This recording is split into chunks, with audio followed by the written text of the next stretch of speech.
சகோதரன் மிதமாய் தவம் செய்ய ஆரம்பிக்க ஆண்டவர் அருளினார். நான் பாவத்தின் இருக்கையில் தொழுநோய் கொண்டோரை பார்ப்பதும் மிக கசப்பாக தோன்றியது. ஆண்டவரே, என்னை அவர்கள் மத்தியில் இட்டுச் சென்றார்.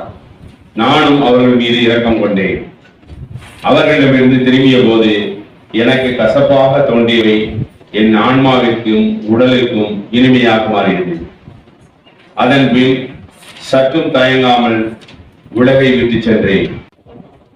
ஆண்டவர் ஆடைகள் மீது எத்தகைய விசுவாசத்தை தந்தார் என்றால், நான் சாதாரணமாக இவ்வாறு செவித்து பேசுவேன். ஆண்டவராகிய இயேசு கிறிஸ்துவே, உலகமெங்கும் உள்ள அனைத்து ஆலயங்களிலும் நாங்கள் உம்மை ஆராதிக்கிறோம், உம்மை வணங்குகிறோம். ஏனெனில் உமது திருச்சிலுவையின் வழியாக உலகை நீர் மீட்டருளினீர். அதன் பின் புனித ரோமை திருச்சபையின் முறைமைப்படி வாழ்கின்ற குருக்களிடத்தில் விசுவாசத்தை ஆண்டவர் அளித்தார். இன்னும் அடித்துக் கொண்டும் வருகிறார். அவர்கள் என்னை துன்புறுத்தினாலும் அவருடைய திருநிலையின் காரணமாக தொடர்ந்து அவர்களை அனுப்புவேன். நான் சாலமோன் கொண்டிருந்த அளவு ஞானத்தை கொண்டிருந்து இவ்வுலகத்தை சார்ந்த இரக்கத்திற்குரிய குருக்களை சந்திக்க நேர்ந்தால் அவர்களுடைய சித்தத்திற்கு எதிராக அவர்கள் வாழ்கின்ற பங்குகளில் போதிக்க மாட்டேன். அவர்களையும் மற்றவரையும் எனது தரவலாக தகுதி அஞ்சி அன்பு செய்து மதித்திட விரும்புகிறேன். அவர்களின் எந்த பாவத்தையும் கருத்தில் கொள்ள மாட்டேன். ஏனெனில் அவர்களில் நான் இறைவனை காண்கிறேன். அவர்கள் எனது தலைவர்களை.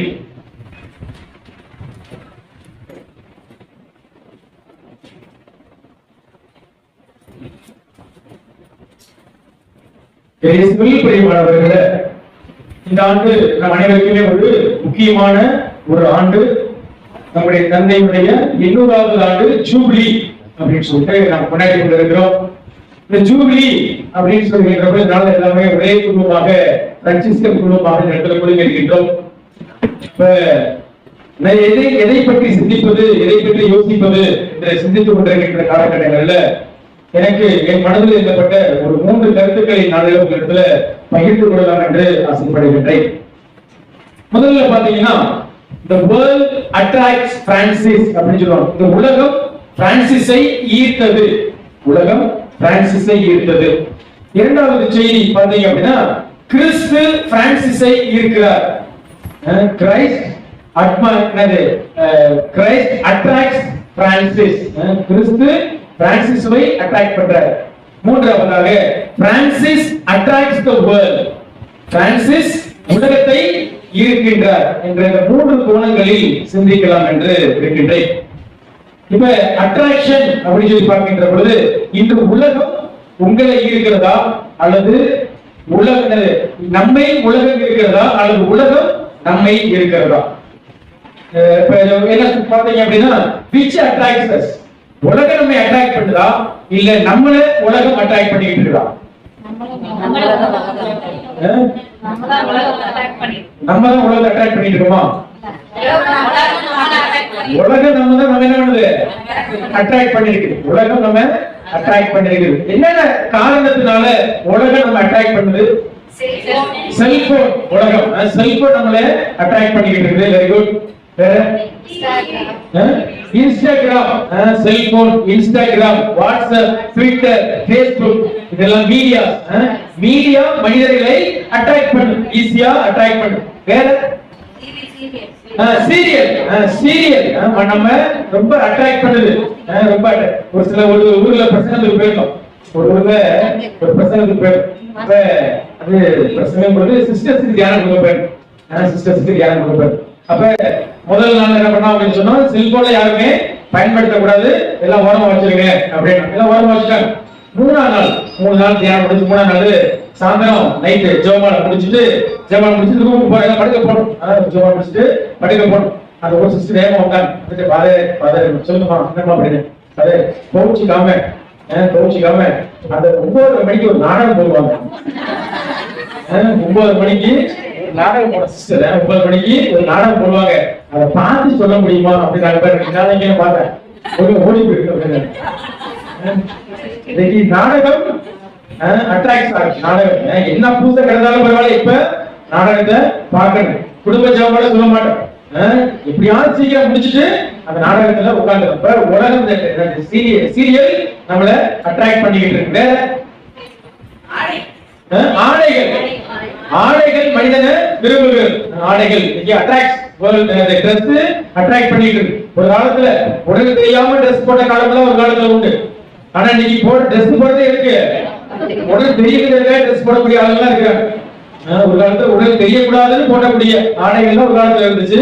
ஆனா இன்னைக்கு என்ன பண்றாங்க, உடல் தெரியன்றதுக்காகவே ட்ரெஸ் போடக்கூடிய மக்கள் இருக்காங்க. அப்ப dress attracts people, dress attracts people. ஒரு முறை நாங்க பெங்களூருக்கு கிளாஸ்க்கு போயிருந்தோம். அப்ப கிளாஸ்க்கு போயிருக்கும் அப்ப இந்த பிரதர்ஸ் எல்லாம் சேர்ந்து ட்ரெஸ் வாங்குறதுக்காக போயிருந்தோம். அப்ப ஒரு பிரதர் ஒருத்தர் ஜீன்ஸ் பேண்ட், அது நல்லா பிடிக்கும், ஜீன்ஸ் பேண்ட் அழகா போடுவார். அப்ப ஜீன்ஸ் பேண்ட் ஒருத்தர் வாங்கினாரு. எங்களுக்கு பக்கத்துல ஒருத்தர் ஒரு பையன் ட்ரெஸ் வாங்கிட்டு இருந்தான். அப்ப ட்ரெஸ் எல்லாருமே ஜீன்ஸ் வாங்கினாங்க. அந்த ஜீன்ஸோட விலை பாத்தீங்கன்னா 1300 ரூபாய். ஜீன்ஸோட விலை 1300 ரூபாய். ஃபுல்லா அப்படியே சூப்பரா இருந்துச்சு.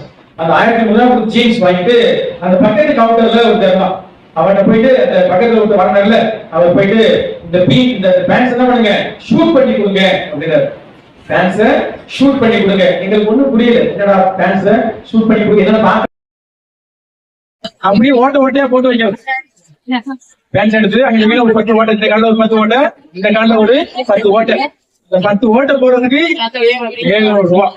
பார்த்துட்டு டேய் வாங்கினதை விட இது அதிகமா இருக்கேடா, பேண்ட்ஸ் வாங்கினதை விட இது அதிகமா இருக்கேடா அப்படின்னு சொல்லிட்டு வந்தோம்.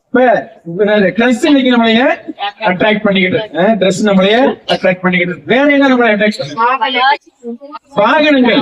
வாகனங்கள் ஒரு காலத்துல சைக்கிள்ல போன போஸ்ட் எல்லாம் இன்னைக்கு என்ன பண்றோம், பைக்ல போனாங்க, பைக்ல போனவங்க கார்ல போனாங்க, கார்ல போனவங்க பஸ்ல போனாங்க, பஸ்ல போனவங்க பிளைட்ல போற அளவுக்கு இந்த வெஹிக்கிள் இன்னைக்கு நம்மளை அட்ராக்ட் பண்ணிருக்கு. ஒரு சில பேர் சொல்லுவாங்க, ஒரு காலத்துல இங்க இருந்தது 5 கிலோமீட்டர் நடந்து போன, 10 கிலோமீட்டர் நடந்து போன ஆளுங்களா இருக்கிறாங்க.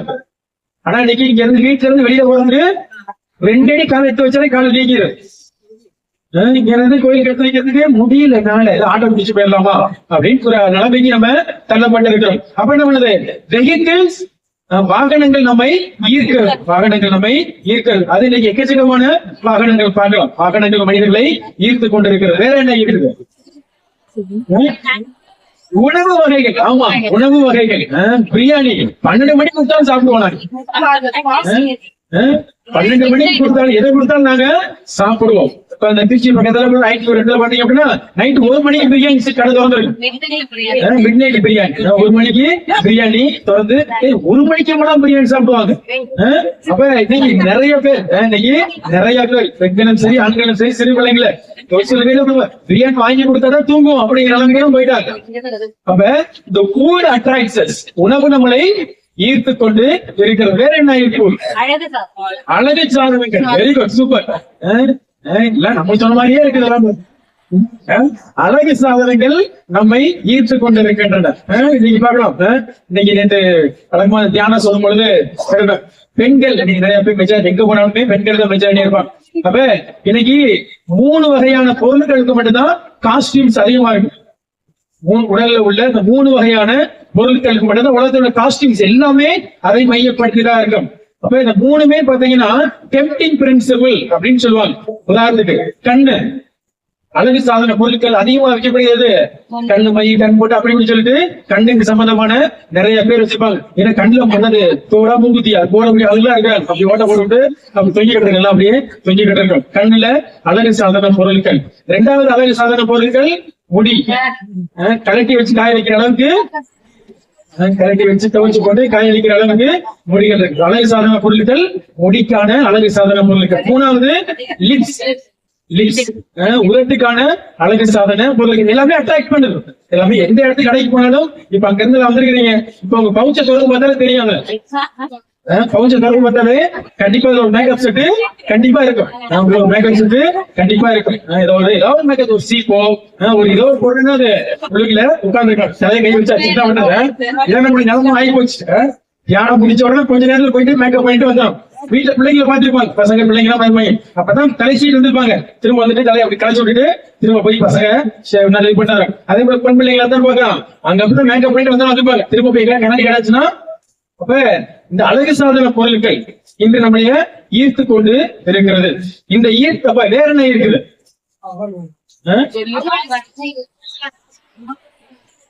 நகை ஆபரணங்கள். நகை ஆபரணங்கள் நீங்க விரும்புறீங்க, நீங்க 1,30,000 மேல போயிடுச்சு. வாங்காம இருந்தா இருக்குமா?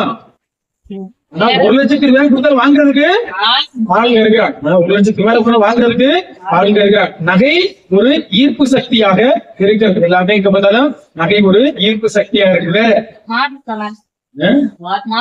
மாற்று கலாச்சாரம் என்ன சொல்ல வரீங்க? நம்ம மொழியோ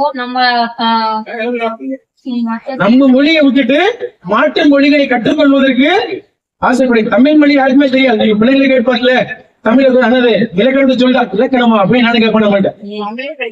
தமிழே படிக்க வர மாட்டாங்க, தமிழ படிக்க மாட்டாங்க. ஆனா மாட்டு கலாச்சாரம் ஆங்கிலம் என் குழந்தை என்ன பண்ணும், இங்கிலீஷ் பேசும், என் குழந்தை ஹிந்தி பேசும், என் குழந்தை பிரெஞ்சு பேசும். எல்லாம் மாட்டு மொழிகளை கற்றுக்கூடிய ஒரு ஈர்ப்பு சக்தி எனக்கு வருது. ஏன்னா தமிழ் படிச்ச வேலை கிடையாது, ஆங்கிலம் படிச்ச வேலை உண்டு, மற்ற மொழிகள் படிச்ச வெளிநாட்டுல போய் வேலை பார்க்கலாம். அப்ப மாற்று மொழிகளை கற்றுக்கொள்கின்ற பொழுது அது ஒரு ஈர்க்கக்கூடிய சக்தியாக இருக்குது. நீங்க பிள்ளைங்களை கவர்மெண்ட் ஸ்கூல்ல சேர்க்கறத காட்டிலும் பிள்ளைங்க பிரைவேட் ஸ்கூல்ல சேர்த்து இந்த மாதிரி லாங்குவேஜ் கத்துக்கூடியது அவங்க நிறைய இருக்காங்க. அது ஒரு ஈர்ப்பு சக்தியாக இருக்கிறது. வேற என்ன ஈர்ப்பு சக்தி? சினிமா. அது சொல்ல டிவி சினிமா எல்லாமே எல்லாமே அது உள்ள வரும். டிவி சினிமா எல்லாமே அது ஒரு ஈர்ப்பு சக்தி. வேற வீட்டு உபயோகப் பொருட்கள் நம்மை ஈர்க்கக்கூடிய சக்திகளாக இருக்கிறது. அந்த காலத்துல அடுப்பு வச்சு இது பண்ணாங்க. இப்ப பார்த்திருப்பீங்க, நேற்று ஒரு சின்ன ட்ரெயின்ல வரும்பொழுது ஒரு ரீல்ஸ் பார்த்துட்டே வந்த. அப்ப ரீல்ஸ் பார்த்து வரும்பொழுது ஒரு வீட்டுல ஒரு திருடை உள்ள பூந்துருவோம். திருடை உள்ள பூந்த உடனே அந்த மனைவி என்ன பண்ணுவான், குடிச்சு கட்டி வச்சு வாய்க்குள்ள நகையெல்லாம் அப்படின்னு சொல்லி கட்டிக்கிட்டு இருப்போம். அப்ப என்ன பண்ணுவேன், ஸ்ப்ரே எல்லாம் அடிச்சு விட்டு நம்ம மயக்கப்பட்டு கீழே வந்துடும். இவன் என்ன பண்ணுவான், பீரோல இருந்து நகையெல்லாம் எடுத்து டேபிள்ல எல்லாம் கட்டில அடிக்க வச்சுட்டு ஒரு அரை மணி நேரம் கழிச்சு நம்ம ஏந்திரிச்சோம், மயக்கம் தெளிச்சு ஏந்திரிச்சு பாரு, கழுத்துல போட்ட நகை அப்படியே இருக்கும், பீரோல இருந்த நகை அப்படியே இருக்கும், இங்க எடுத்து வச்ச நகை எல்லா நகையும் அப்படியே இருக்கும், திறந்து பார்க்க காசு அப்படியே இருக்கும். உடனே நம்ம காட்சி திருடை வந்தானே என்ன பண்ண அப்படின்னு சொல்லிட்டு வீட்டுக்காரருக்கு போன் பண்ணதமா, ஏங்க திருடை வந்தா நைட்டு, திருடை இப்ப வந்தான், நீ வேலைக்கு போனது திருட வந்தான், என்னை பிடிச்சி கட்டி போட்டுட்டு கொஞ்ச நேரம் பண்ண மயக்கம் ஆயிட்டேன். ஆனா கண்ணை முழிச்சு பார்த்தா வீட்டோட எல்லா பொருளுமே அப்படியே இருக்குது, என்ன பண்ணான்னு தெரியலங்க அப்படின்னு அம்மா சொல்லுவோம். உடனே கை லூசி போல போய் கிச்சன்ல போய் பாரு, சிலிண்டர் இருக்காங்க பாரு, கிச்சன்ல போய் சிலிண்டர் இருக்காரு, ஆமாங்க அப்படியே சிலிண்டரை அவன் சொல்லிட்டு போயிருக்கோம். சோ வீட்டு பொருட்கள் இன்னைக்கு நம்மளைய அட்ராக்ட், வீட்டு பொருட்கள் நம்மள இன்னைக்கு அட்ராக்ட் பண்ணிட்டு இருக்கு. அப்ப உலகம் மனிதர்களை ஈர்த்து கொண்டு இருக்கிறது. இந்த உலகம் மனிதனை ஈர்த்து கொண்டுகிறது அப்படின்னா இது நல்லதா கெட்டதா? எத்தனை பேர் கேள்வி சொன்னீங்க உலகம் மனிதனை ஈர்க்கிறது கெட்டது கேள்வி சொல்றீங்க பாக்கலாம். ரெண்டு பேரும் பண்றேன் பெருசாக்கி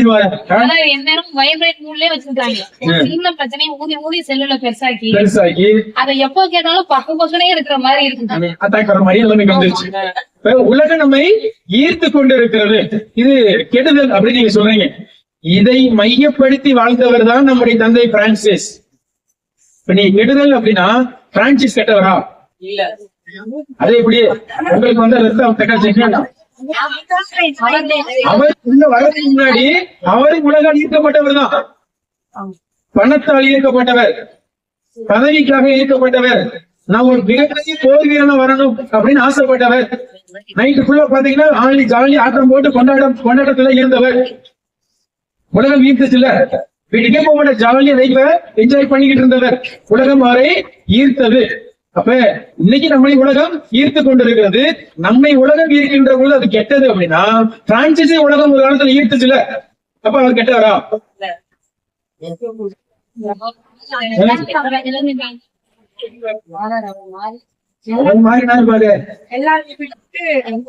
மாற முடியல பாரு. பிரியமானவர்களே, உலகம் மனிதனை இன்றளவும் ஈர்த்து கொண்டுதான் இருக்கிறது. பிரான்சிஸ் காலத்திலே உலகம் ஈர்த்துச்சு, இயேசுநாதன் காலத்தையும் உலகம் ஈர்த்துச்சு. நம்ம அதுக்கு முன்னாடி இருந்த எல்லா மனிதர்கள் வாழ்ந்த காலகட்டத்தில் உலகம் மனிதர்களை ஈர்த்து கொண்டுதான் இருக்கிறது. இது ரியாலிட்டி நம்ம யாருமே இதை மறுக்க முடியாது, மாற்றவும் முடியாது. உலகம் நம்மை ஈர்த்து கொண்டுதான் இருக்கும். இன்னைக்கு world attracts you are you attract the world. நீங்க உலகத்தை ஈர்க்கிறீங்களா அல்லது உலகம் நம்மை ஈர்த்து கொண்டு இருக்கிறதா? இப்ப இன்னைக்கு பிராக்டிகலா உலகம் நம்ம என்ன பண்ணுது, ஈர்த்து கொண்டு இருக்கிறது. இப்படிப்பட்ட இந்த சூழல்ல இரண்டாவது நிலையை கடந்து சென்ற அப்படின்னா கிறிஸ்து நம்மை ஈர்க்கிறாரா? கிறிஸ்து பிரான்சிஸை ஈர்த்தார். கிறிஸ்து பிரான்சிஸை ஈர்த்தார். இந்த உலகத்துல வாழ்ந்தவர் உங்களை மாதிரி என்ன மாதிரி சாதாரண வேணும்னு குளிச்ச மனிதன் கிடையாது. சாதாரண உங்களை மாதிரி என்ன மாதிரி சாதாரண ஒரு பெற்றோருக்கு பிறந்தவர் தான் இந்த பிரான்சிஸ் அசோசியேட். ஆனா இன்னைக்கு உலகமே தூக்கி வச்சு கொண்டாடிக்கிட்டு இருக்காங்க. அப்ப உலகமே தூக்கி வச்சு கொண்டாடிக்கிட்டு இருக்க இந்த மனிதன் இந்த உலகத்துல வாழ்ந்தவர் தான், இந்த உலகத்தால எல்லாம் ஈர்க்கப்பட்டவர் தான். இப்படி உலகத்தால் ஈர்க்கப்பட்ட இந்த மனிதர் எப்படி இவர் ஒரு மிகப்பெரிய புனிதரானாரு? எப்படி இந்த ஒரு மனிதர் மரிக்கிறிஸ்தாக மாறினாரு? எப்படி இந்த ஒரு சாதாரண ஒரு மனிதர் ஓப்பானவரை இறக்கி வந்து அவருக்கு ஆசீர்வாதம் மாறுற அளவுக்கு எப்படி அவர் மாறினார்? ஒரு காலத்துல பிரான்சிஸ் அப்படி மாறினார் அப்படின்னா 800 ஆண்டு கழிச்ச பிறகு அவருடைய பிள்ளைகளாகிய நீங்கள் நான் பிரான்சிஸ்கன்ஸ் எப்படி இருக்க போகிறோம்? இதே உலகத்துல ஈர்த்து நம்ம வாழ்க்கை பிடிக்க போறோமா? இல்ல பிரான்சிஸ போல நான் வித்தியாசமா இருக்க போறேன் அப்படின்னு சொல்ல போறோமா? இந்த கம்யூனிஸ்ட் பார்ட்டி லெனின் உயிரோட அந்த காலத்துல அழகா சொல்லுவார், எனக்கு 6 பிரான்சிஸ்கன் மட்டும் கொடுங்கள், give me 6 Franciscans, I can change the world அப்படிவார். சொன்னது யாரு? ஒரு கம்யூனிஸ்ட் பார்ட்டி. கடவுள் நம்பிக்கை இல்லாத ஒரு மனிதர் சொல்லக்கூடிய வார்த்தை என்னன்னா, எனக்கு ஒரு 6 பிரான்சிஸ்கனை கொடுங்க, நான் என்ன பண்ற உலகத்தை மாத்தி காமிக்கிறேன். ஏன்னா ஒரே ஒரு பிரான்சிஸ் உலகத்தை மாத்தினாரு, அதை போல இந்த காலகட்டத்துல எனக்கு 6 பிரான்சிஸ்கனை கொடுங்க, உலகத்தை மாத்தி கொடுக்குறேன் அப்படின்னாரு. இன்னைக்கு நம்ம எத்தனை பிரான்சிஸ்கன் இருக்கோம்? இருக்கிறதுலே திருச்சபையில பிக்கஸ்ட் ஃபேமிலி யாரு? நம்ம தான். ஜெஸ்விட் இருக்கலாம், கார்மலைட்ஸ் இருக்கலாம், பெனடிக்ட் இருக்கலாம், என்ன பேராலும் இருக்கலாம். ஆனா உலகத்திலே மிக அதிகமான நம் எண்ணிக்கை கொண்ட குழுமம் எது? நம்முடைய பிரான்சிஸ்கன் குழுமம் தான் அதிகமான எண்ணிக்கையை கொண்டிருக்கு. இத்தனை பேர் இருக்கிறோமே, மாத்த முடிச்சா மாத்திரமா? இல்ல ஒவ்வொரு பங்கல் எடுத்துக்கோமே, ஒரு பங்கை குறைஞ்சது 5 பேர் 4 பேர் இருக்கிறோமே, அந்த பங்கை என்னால மாத்த முடிஞ்சா? லெனின் சொன்னது 6 பிரான்சிஸ் தான் கேட்டாரு. அவர் எப்படி உலகத்தை மாத்துறதுக்கு முயற்சி பண்ணாரு. இப்ப பிரான்சிஸுக்கு இந்த போராட்டம் வருது, நம்மளுக்கு வருது போராட்டம். அதே போல உலகம் நம்ம ஏத்துக்கிட்டு இருக்குது. இதை விட்டு எப்படி வெளியே வர்றது? முடியாத சூழல். பிள்ளைங்களை பெற்றாச்சு வளர்த்தாச்சு, அவங்க என்ன பண்ணணும்? இங்கிலீஷ் மீடியத்துல போட்டு ஆகணும், வழி இல்ல, உலகம் இருக்குது. அதை மீண்டு வரணும், முடியல. நகை இன்னைக்கு எங்க ஒரு ஃபங்க்ஷனுக்கு போனா கழுத்துல 4 நகையை போட்டு போனா மரியாதை உண்டு. நகையை இல்லாம ஒரு மஞ்சக்கீரை போட்டு போனா பண்ணாங்க, போற போக்க அப்படின்னு சொல்லுவாங்க. உலகம் இருக்குது, இதுக்கு வெளியில வரணும்னு ஆசைப்படுறேன், முடியல. பணம், பதவி, பொருட்கள் எல்லாமே என்ன இருக்குது. பட் அது இல்லாம என்ன நம்ம என்ன முடியாது, காண முடியாது. இப்ப இதுக்கு பாத்தீங்கன்னா பிரான்சிஸ் நம்ம வைக்கிறோம். பிரான்சிஸ் அதே சூழ்நிலை ஏற்பட்டுச்சு. இப்ப இப்படிப்பட்ட இந்த சூழல்ல தான் பிரான்சிஸுக்கு 3 சம்பவங்கள் நடக்கின்றன. பிரான்சிஸ்க்கு 3 சம்பவங்கள் நடக்கிறான். இந்த 3 சம்பவங்கள் தான் சாதாரண ஒரு பிரான்சிஸை மறு கிறிஸ்து என்று அழைக்கக்கூடிய பிரான்சிஸ் ஆகாது மாற்றுகிறது. சாதாரண உன்னை மாதிரி எங்களை மாதிரி பிறந்த ஒரு சாதாரண ஒரு மனிதர் தான் கடவுளின் மனிதராக அவர் மாறுகின்றார். முதல் அனுபவம் என்ன அப்படின்னா, வார், போர் அப்படின்பாங்க. போர் அப்படின்னு சொல்லுகின்ற பொழுது பிரான்சிஸ் இந்த உலகத்தில் வருகின்ற ஆசைப்பட்டது என்னன்னா, நான் ஒரு மிகப்பிறந்த போர் வீரனா வரணும் அப்படின்னு ஆசைப்பட்டாரு. மிக சிறந்த ஒரு போர் வீரனா வரணும் அப்படின்னு ஆசைப்பட்டாரு.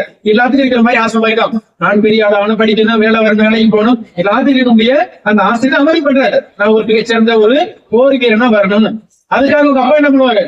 எல்லாத்தையும் வாங்கி கொடுப்பாரு. அவங்க அப்பா பேரு தெரியுமா?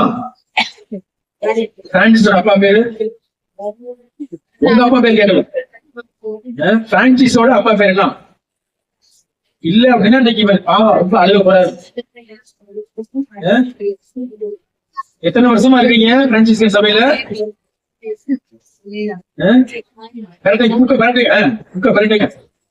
பிரான்சிஸோட அப்பா பேர் என்ன? இல்லைன்னா முட்டி போட வைக்கிறது. பீட்டர்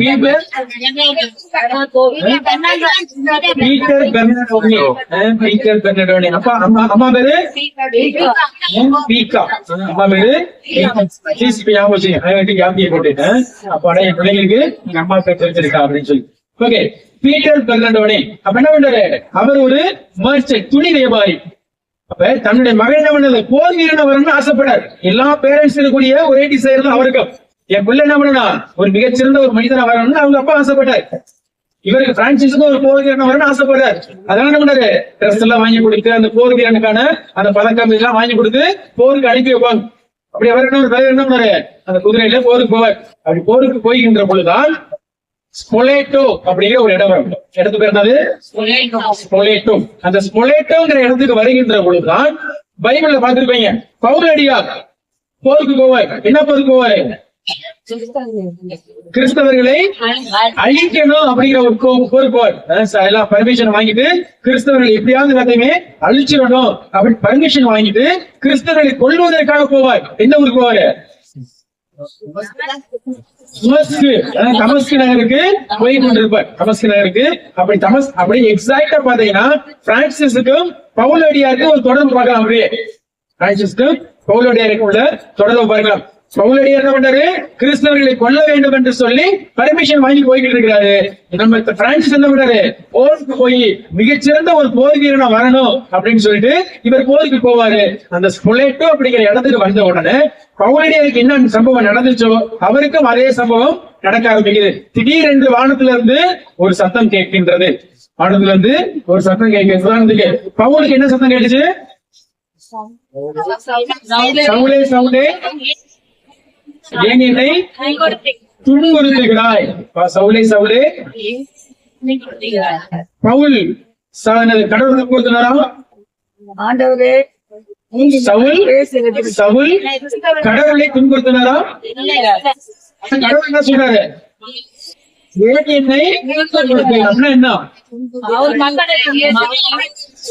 துன்புறுத்துகின்ற பொழுது யாரை துன்புறுத்துவது சமம், ஆண்டவரை துன்புறுத்துவதற்கு சமம்.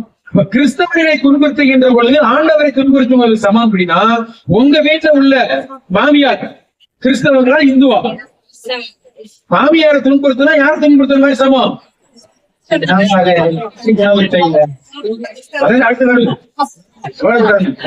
அதே போல மருமகளை மாமியார் துன்புறுத்துறாங்கன்னா அதே யார் துன்புறுத்துறது சமம், வீட்டுக்கார மனைவி துன்புறுத்தினா யார் துன்புறுத்துற சமம்,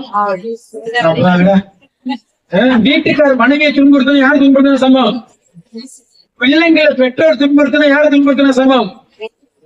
நான் சொல்றேன், பைபிள் போடக்கூடிய வார்த்தை தானே. சவுலை பார்த்து ஏ சவுலே சவுலே ஏன் என்னை துன்புறுத்துகிறாய். அப்ப நீங்க ஒருவர் மற்றவரை துன்புறுத்துகின்ற பொழுது யாரை துன்புறுத்துற சமம், கிறிஸ்துவை துன்புறுத்துற மாதிரி சமம். அப்ப நீங்க உங்க வீட்டுக்காரர் போய் கடத்துல அடைச்சீங்கன்னா யார் அடிச்ச மாதிரி சமம், இயேசு அடிச்ச மாதிரி சமம். உங்க பிள்ளைங்களை பார்த்து அங்க பார்த்து ஒரு குரங்கு அலையுது பாரு, உங்க பிள்ளைங்களை பார்த்து ஒரு குரங்கு அலையுது அப்படின்னு சொன்னீங்கன்னா யார் குரங்கு சொன்ன மாதிரி அர்த்தம், இயேசுவ குரங்குன்னு சொன்ன மாதிரி அர்த்தம். உங்க மாமியாரை பார்த்து மருமகளை பார்த்து விளங்க மாட்டேன் அப்படின்னு சொன்னா யார் சொன்ன மாதிரி அர்த்தம், என்ன பார்த்தா எங்களுக்கு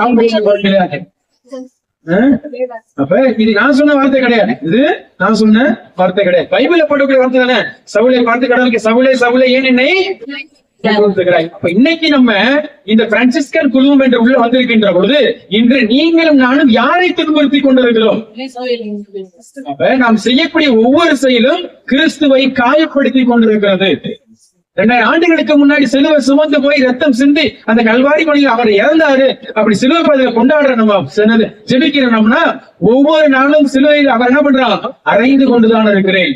ஒவ்வொரு நாளும் அவருக்கு சாட்டை அடி கொடுத்து கொண்டுதான் இருக்கிறேன். ஒவ்வொரு நாளும் அவருக்கு முள்ளுமுடியை நான் கொடுத்து கொண்டுதான் இருக்கிறேன். எப்ப என் குடும்பத்துல என் பங்குல என் சபையில சேர்ந்து வாழ்வதற்கு பதிலாக இவர்களை துன்புறுத்துகின்ற பொழுது யாரை துன்புறுத்துவதா சமம், கிறிஸ்துவை துன்புறுத்துவதாக சமம். பவுல் அந்த வார்த்தை சொல்றார். அப்படியே இதே வார்த்தை அகசியாருக்கு சொல்லப்படுகிறது, பிரான்சிஸ்க்கு சொல்லப்படுகிறது. அப்ப அந்த ஸ்பொலேட்டோங்கிற இடத்துக்கு போன பொழுது அந்த கடவுள் என்ன பண்ணாரு, இவருக்கு காட்சி எழுதோட என்ன வார்த்தை சொன்னா தெரியுமா இருக்காது, பிரான்சிஸ் வெரி குட். யாரு, நீ யாருக்கு ஊழியம் செய்ய விரும்புகிறாய், பிரான்சிஸ் பிரான்சிஸ் நீ யாருக்கு ஊழியம் செய்ய விரும்புகிறாயா, தலைவனுக்கா ஊழியனுக்கா, இதே வார்த்தை கேட்கும். பிரான்சிஸ் பிரான்சிஸ் நீ யாருக்கு ஊழியம் செய்ய விரும்புகிறாய், தலைவனுக்கா அல்லது ஊழியனுக்கா. பிரான்சிஸ் சொல்வாரு, நான் தலைவனுக்கு தான் ஊழியம் செய்ய விரும்புறேன் அப்படிம்பாரு. அப்படி என்றால் திரும்பி வீட்டுக்கு போ, திரும்பி வீட்டுக்கு. திருப்பி வீட்டுக்கு போன்னு சொல்லும் பொழுது எல்லாரும் போருக்கு கிளம்பி போயிட்டு இருப்பாங்க, ஃப்ரெண்ட்ஸ் எல்லாம் போருக்கு கிளம்பி போயிட்டு இருப்பாங்க. இவர் மட்டும் நம்ம ஒரு வீட்டுக்கு கிளம்பி போவாரு. வீட்டுல அம்மா அப்பா என்ன சொல்லிருப்பாங்க, என் பிள்ளை போருக்கு போயிருக்கிறான், போர்ல வெட்டி அடைஞ்சு திருப்பி வருவான், காத்துக்கிட்டு இருக்கிறாங்க.